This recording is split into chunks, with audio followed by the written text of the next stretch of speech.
Welcome. You are listening to Aftersight. This recording is intended solely for individuals who are blind or have low vision. Thank you for joining us for the May 23rd, 2024 Thursday reading of the Montrose and Delta News, as seen in the May 20th, 2024 edition of the Montrose Mirror.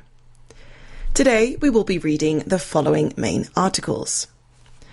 Olathe proud as Archers head to World Competition, written by Caitlin Switzer. RE1J Committee to review discipline policy despite President's fierce opposition, also by Caitlin Switzer. And following up with miscellaneous articles. Let's begin. Olathe proud as Archers head to World Competition, by Caitlin Switzer. Montrose. The phrase, Olathe proud, seems to be everywhere these days as the first-rate Olathe middle to high school archery teams prepare to go worldwide. This week, the Archers will top off a season of constant practice and striving with even more hard work as they raise funds for the next step. Both middle school and high school teams qualified to compete in the World Championships after taking 36 archers to the National Championships in Sandy, Utah, where the OMS archers qualified in 3D and OHS archers qualified in 3D as well as in bullseye. Now, a total of 18 young athletes plan to compete in the World Championships in Daytona, Florida, June 6th till 8th. We've got our plane tickets, Coach Jody Baugh said, noting that the tickets were purchased with team funds and must be reimbursed, and that there are other expenses as well. The Olathe archery teams have set a fundraising goal of $25,000, of which $3,385 has so far been raised through a GoFundMe site. There will also be a benefit for the team at the Rustic Charm Bar and Grill in Delta 7 to 11 p.m. on May 25th. In addition to 4 weekly practice sessions, the archery team students must maintain at least a C average in their classes to be eligible for the team. Oh my gosh, they're just such a great bunch of kids, Borg said. Excellence in archery can contribute to overall success in life, as students learn to work hard, set goals, and hit the target. One GoFundMe donor, Montrose Garage Doors, offered words of encouragement as well. May your arrows always find their target both on the range and in life. Keep aiming high and hit the bullseye in all your endeavours.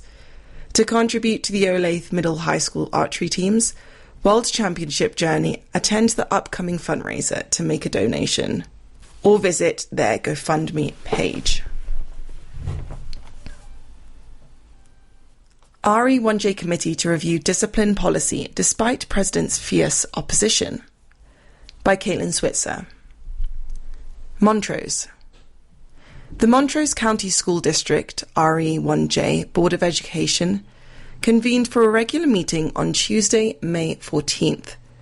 Present for the meeting were Board President Sarah Fishering, District A Director Nisha Balick, District B Director Ted Valerio, District C Director Alice Murphy, District D Director Tom West, and District F Director Jody Hoved. Board Vice President Steve Bush was absent. President Fishering called the meeting to order and led in saying the Pledge of Allegiance. The board voted to approve the meeting agenda. During the meeting, RE1J Public Information Officer Matt Jenkins announced that he would be driving district efforts to ensure that outreach efforts and web presence comply with Colorado's stringent accessibility laws. Jenkins also oversees the district's live stream efforts, which were abysmal on May 14th. There was no sound at all for the beginning portion of the live stream, which includes awards and the recognition of students and staff. When some sound was restored, it was of poor quality, and throughout the lengthy meeting, the live stream would continuously stop and then start anew. Also of note, the board formed a committee to review specific discipline policies that are intended to keep kids out of the court system. but which seemingly have had the opposite effect. Student Spotlight. The meeting began as students from the Olathe archery teams and the Olathe High School FFA Livestock, judging national champions, joined the board for recognition. In addition, the meeting agenda notes, special thanks and celebration to all the Montrose High School student leaders who helped guide the open house community tours for a potential redesign of Montrose High School in April. Members of the LULAC and STUCCO and many other clubs participated. All our community is invited to our second Montrose High School open house to join student-led tours anytime from 6 p.m. to 8 p.m. on Tuesday, May 21st at MHS. Awards and recognition.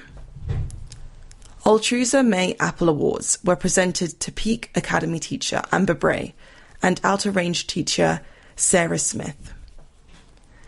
The KREX Golden Apple Award for February was awarded to Black Canyon High School teacher Ashley Pelham, and the KREX Golden Apple Award for May was awarded to Early Childhood Centre, ECC, teacher Brianna Dunn. Donations.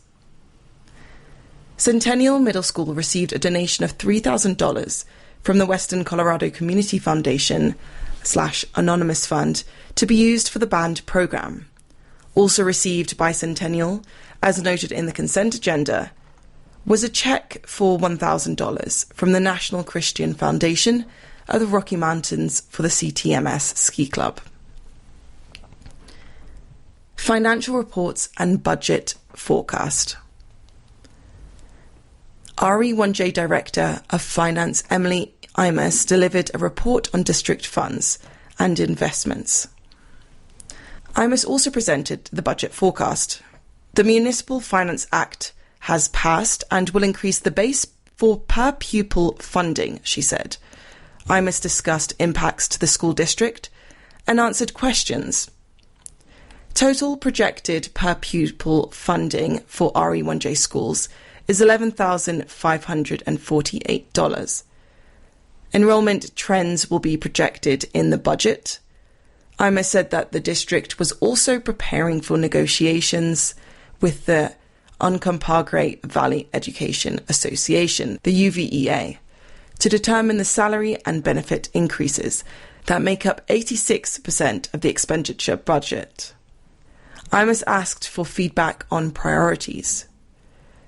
The 2024 to 2025 budget priorities include expanding career pathways, expanding the visual and performing arts, having the most competitive compensation package on the Western Slope with a focus on recruitment and retention, supporting mental health needs, ensuring safe and updated facilities aligned with the Master Capital Plan, and program sustainability after ESSR.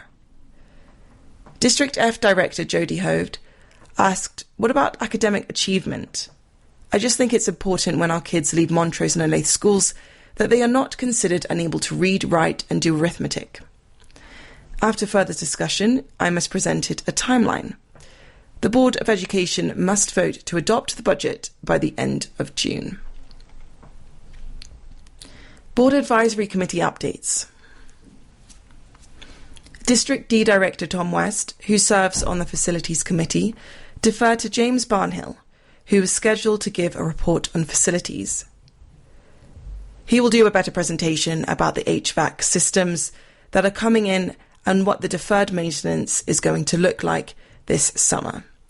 District C Director Alice Murphy said that the District Accountability Committee, DAC, looked at the budget process and is considering the role of the district with charter schools.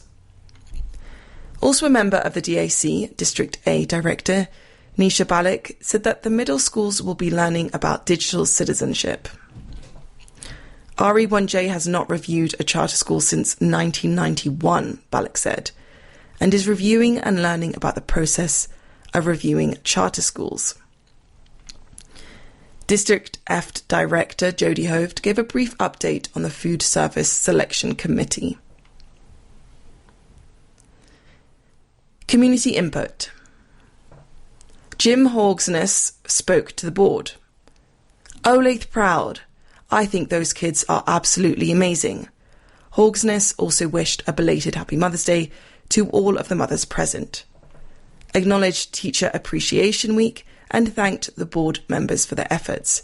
He said that he has spoken to the Superintendent, Carrie Stevenson, regarding the recruitment of teachers and discussed some of the issues when it comes to recruiting and retaining quality teachers, including low pay, better opportunities in the private sector, the cost of living, the cost of post-secondary education and preparation, student debt, the loss of professional autonomy, the lack of academic freedom in the classroom, and the need to reduce red tape. Build trust in teachers, Hogsness said, adding that he hopes to work with Stevenson to create a path forward. Also addressing the board was Ron Henderson, who said he saw information about RE1J schools in the US News and World Report and asked whether the board planned on issuing a statement or rebuttal. The report to which Henderson referred states that in Montrose County School District RE1J, 31% of elementary students tested at an above or proficient level for reading, and 24% tested at an above that level for math. Also, 37% of middle school students tested at or above the proficient level for reading, and 21% tested at or above that level for math. And 54% of high school students tested at or above the proficient level for reading, and 31% tested at or above that level for math. James Barnhill gave an update on the deferred maintenance to be performed during the summer months. He provided paper copies of the material to the board. These are called handouts. Montrose High School encompasses 1/3 of the deferred maintenance across the entire district, Barnhill said. Constituents can find the Master Capital Plan on the district website. Fishering said, "It's really easy to navigate." PIO Matt Jenkins spent 10 minutes discussing the work he will do to ensure the district is fully accessible to individuals of all abilities and in all compliance with Colorado's HB 21-1110. So, we've got to be super accessible. We're going to have a ton of training. Everybody should have access to our services. Superintendent Carrie Stevenson said that every public agency is dealing with the same mandate. It absolutely is a heavy lift. Executive Director of Academic Services, Jessica Kalb, gave a detailed update on the expenditure of the ESSER funds received by the district. The district has set aside $4.4 million towards program sustainability. Hoved asked for data on the Outer Range campus, which was funded with ESSER dollars.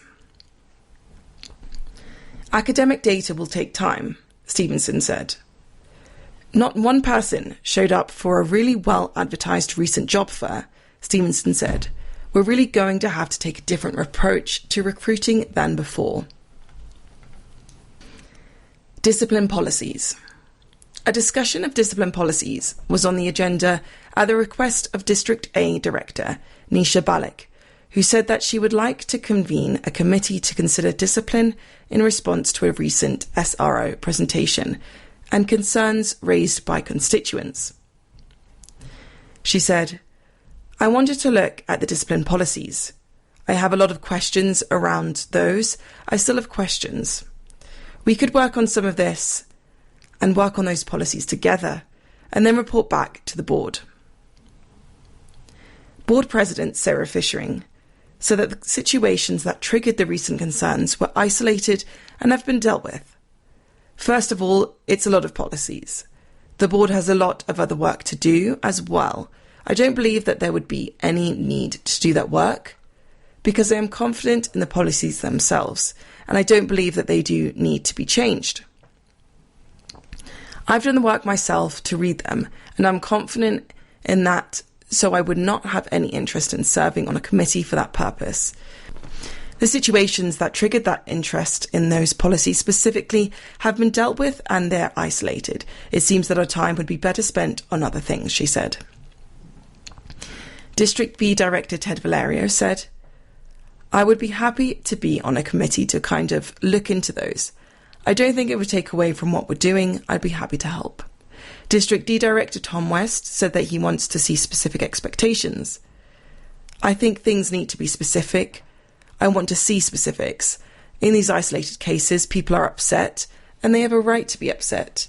So how do they want it changed? Do you want the SRO to get fired? Do you want the assistant principal to get fired? What do you want out of this? Fishering said, I don't see a situation here where the policy was contravened. The policy was followed. This doesn't feel like the right road to go down to me. It's a very small group of people. When you consider there are 6,000 students and there were 2 isolated cases, what would the objective of the committee be? Balak said that she has experienced a situation with her own child that is strikingly similar to the isolated experiences. The issue on the table is the ticketing of kids when they first have an incident, when they have a physical altercation. That has been the main concern because what the kids experience by going to court really affected them socially and emotionally. They are very, very affected by that. For me, when I've looked at the policies and it talks about how we're going to minimise students going to court, good kids going to court the first time, even if they start a fight, from what I've been researching, doesn't seem appropriate. The board sets policies and the procedures from the district have to match up with the policies. This particular policy talks about how we're going to keep kids out of the court system, minimise that, but that's not what's happened, and that's not what I just recently experienced. What I would really like to do is meet at a committee, look at best practices, look at our policies, and really have some conversations around, is this the best for our kids or not? What could we do differently? Fishering said that if Balak feels that the policy was not followed, that's not a committee that has to be formed. That's a discussion with administration. That's not a committee. Valerio said that sometimes a policy is not clear enough. Sometimes you have to make the policy a little bit more specific. I think that's kind of the direction we're looking at. Who here has read the policies? Fishering asked. All directors but West raised their hands. So District F Director Jovi Hode, I've read the policies, they seem pretty solid to me, but things just keep arising across the district. So if you just have a committee to review them again and see how the procedures line up with the policy and just give us a report back, I don't see any harm. Fishering continued to argue passionately against the proposed committee. Valerio said, I understand that you're really against this, and you think it's already completed and done, but others just don't agree with you right now.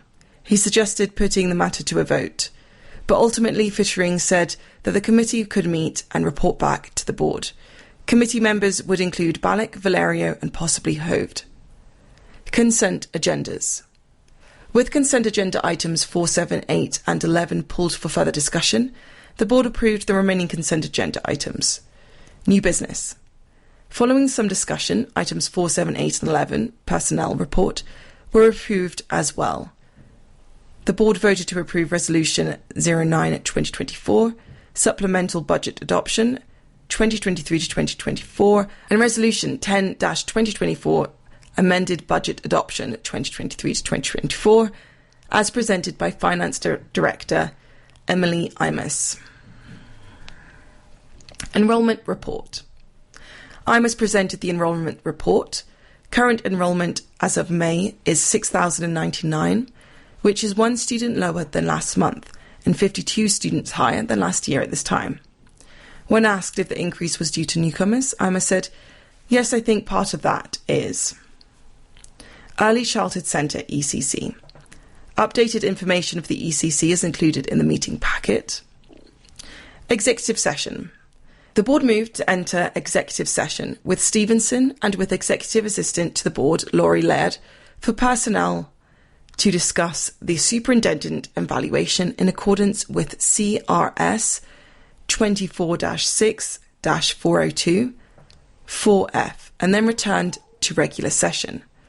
Following the executive session, the meeting was adjourned. The next regular meeting of the RE1J Board of Education will take place at 6:30 p.m. on June 11th. Regional news briefs. GJPD and GJFD respond to fatal motorcycle crash. A special to the Mirror. Montrose. The Grand Junction Police Department and Grand Junction Fire Department responded to a single motorcycle crash in the area of North 1st Street and Uray Avenue on May 17, 2024 at approximately 4:30 a.m. The adult male motorcyclist was transported to the hospital, where he was declared deceased. Speed is suspected as a factor in the cause of the crash. The roadway was closed for several hours and has since been reopened. The Mesa County Coroner's Office will be responsible for releasing the name of the decedent after appropriate notifications have been made. The Grand Junction Police Department is committed to ensuring the safety of the community and continues to work traffic operations during peak hours. GJPD makes arrest in homicide investigation. Special to the Mirror. Montrose.